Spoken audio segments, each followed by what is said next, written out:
Hello. This is the second time that I'm filming this video. The first time I filmed it, I was actually unhinged. Like,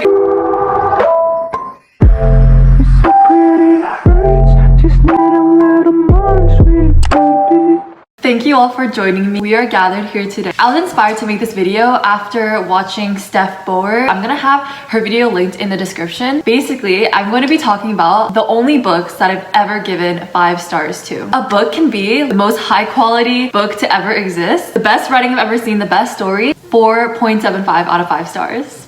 Because listen, 5 stars? 5-star books are like a rare breed. It can't just be like an objectively good book, because some of these objectively are not even the best book, but there's like a feeling, right? Literally, like, I'm so obsessed, can't stop thinking about it, don't know how to function, huge book hangover, like, you know the vibe. It's very rare to stumble across a book like that. In my 19 years of living, how many are there? But yeah, in my 19 years of living, I've only come across 7 book series that I've given 5 stars to. There are some books that have gotten like so close, literally like 4.957, you know? But if we really distill it down, a lot of these are very like nostalgic. I'm gonna go in chronological order actually. The first book series that I gave 5 stars to is the Legend series by Marie Lu. This was one of the first series that I remember just like being absolutely enraptured by. The characters, the politics, the setting. I just like loved every single part. So there are 2 main characters in this book series. The first is June. She is a government like military prodigy. And then there's Day, and he is the government's most wanted criminal. At the beginning of the story, June's brother is murdered under very mysterious circumstances, and all signs point to Day. She ends up going undercover. By chance, she actually runs into Day. They start developing a friendship and a romance, but like they don't know who the other person is. The tropes here are like enemies to lovers, their secret identity, memory loss. Like, oh my gosh, so many good tropes. This book is like the origin story for like why I actually love these tropes a lot. The moment that June finds out who Day is, literally the best revelation scene I've ever read in my life. Like, that moment lives in my mind rent free. Like, it's honestly the best top 3 anime betrayal. If you know what scene I'm talking about, then you know, with like, oh my gosh, the angst after they find out each other's true identity. We have like an interrogation scene. Oh my gosh, interrogation scenes like that hit so good. The series is very like Hunger Games-y in the fact that it's another like dystopian trilogy that leads to massive political upheaval because, surprise surprise, there's a lot of like sus stuff that the government is doing. Oh my gosh, also this would make such a good like TV adaptation. I don't know why no one's hopping on this. There's so much good potential here, are you kidding me? The amount of like scaling buildings that happen, running across rooftops, that has so much like action potential. That was gross. I can't believe that I just said action potential. Ugh. Depolarization, hyperpolarization. We hate that here. It was just such a good time in my life when I read this. It reminds me of a simpler time when like the biggest project that I had in middle school was like making a video. Also, the novella that came out after this trilogy, it's called like Life After Day or something. Really just destroyed my life. Next, a book series that I gave 5 out of 5 stars to, Chaos Walking by Patrick Ness. I will continue to shout this from the mountaintops until the day that I die. This book series is so freaking underrated. Such a high quality series. This book series has the best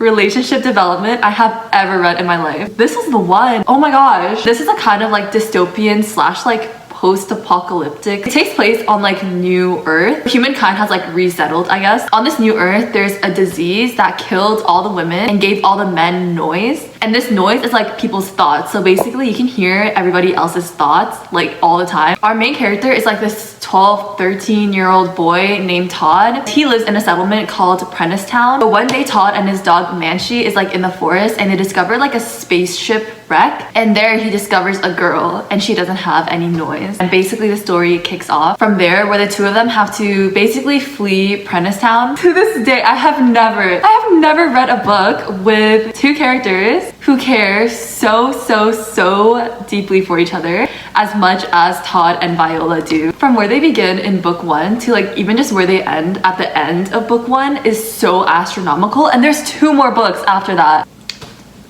It's just so good. I think that it's because they have the best character/relationship conflict. It's seriously a direct conflict in political and ideological views, and they need to both like work to overcome that. It's one of those relationships that goes from like reluctant allies to awkward acquaintance to trusted friend to literally two people caring so deeply. Just like saying that the two like fall in love, it seems like too juvenile of a statement because it's like literally so much deeper than that. I know that I sound unhinged, okay? I'm not joking though. It barely turns romantic. It seems like they just kind of skipped that phase. They really just went from like being friends to like being soulmates. Also, don't watch the movie adaptation and judge the book. I'm sorry, Tom Holland and that chick from the new Star Wars movie. Okay, the next series that I gave 5 stars to was the Darkest Minds series by Alexandra Bracken. Yet again, this is another dystopia. I really like dystopias. I don't know. Something about seeing like such a corrupt government completely overthrown by just a bunch of adolescents like really gets me. So the Darkest Minds is a dystopian world where a disease has wiped out almost all of like the young population, and the remaining survivors start manifesting these special abilities. The government views these kids as being super dangerous and they start persecuting them, putting them into these camps. Ruby's our main character and she's considered to be one of the most like dangerous and rare kinds. She can basically like control people's minds by touching them. Oh, obviously for like all of these, like I'm really giving 5 stars to like the love story in these. Like I love a good love story. In this series, it's the love story between Ruby and Liam. Like Ruby comes across this like group of kids who are like a found family, you know? She ends up joining them in their mission, and like the leader of these kids is Liam, right? The reason that this book hit a 5 stars for me is because Liam is such a good guy. He's such a good egg. So much integrity. Cares so much about his friends. Wants to keep the family together. He's just such a good guy. Oh my gosh, YA book series,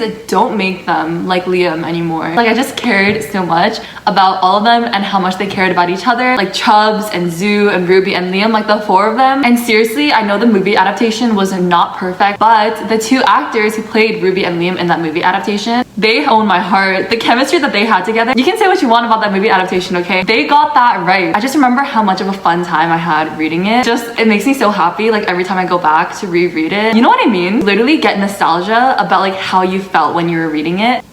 It just makes me so happy. Okay, the next series that I gave 5 stars to is The Infernal Devices by Cassandra Clare. Let me tell you, I have never been so attached to a love triangle. The amount of physical pain that you feel while reading this slow motion train wreck. How did she do it? This is the prequel trilogy to the original Mortal Instruments series. This one takes place in Victorian London. Our main character is Tessa, and she comes to London in order to search for her brother, and she ends up coming across this secret shadow hunter world. Obviously, she meets all the shadow hunters of the London Institute. Hey, raise your hand if you've self-sabotaged yourself and your standards because of Will Herondale.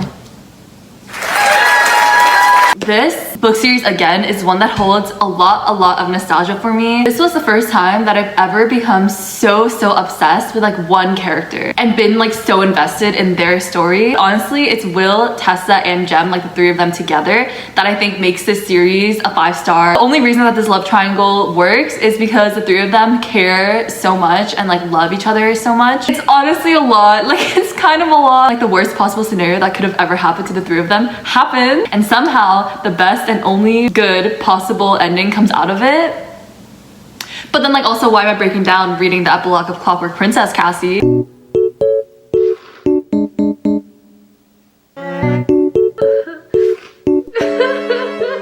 I have never cried so much. I'm so sorry. I'm really sorry. While reading a finale to a trilogy before. Never misses every single time that I reread the series. It's actually disgusting. Like it's kind of a lot. On a similar note, the next 5-star series that I have is The Dark Artifices by Cassandra Clare. Now this series, like if the Infernal Devices is the main family, The Dark Artifices is our dramatic cousin. Single-handedly the most angstiest book series I have ever read in my entire life. The level of angst in this book is actually criminal. I reread these books whenever I feel like life is getting a little bit too comfortable, and then I remember like the hot mess that were these characters, but they're also my babies, like don't touch them. This is like the sequel series to the original Mortal Instrument, and it takes place in the same Shadowhunters universe, but this time the LA Institute. This book series has the forbidden romance trope between Julian Blackthorne and Emma Carstairs. The 2 of them are parabatai. It's kind of like bonded warrior, but the rule here is that that parabatai are not allowed to fall in love with each other.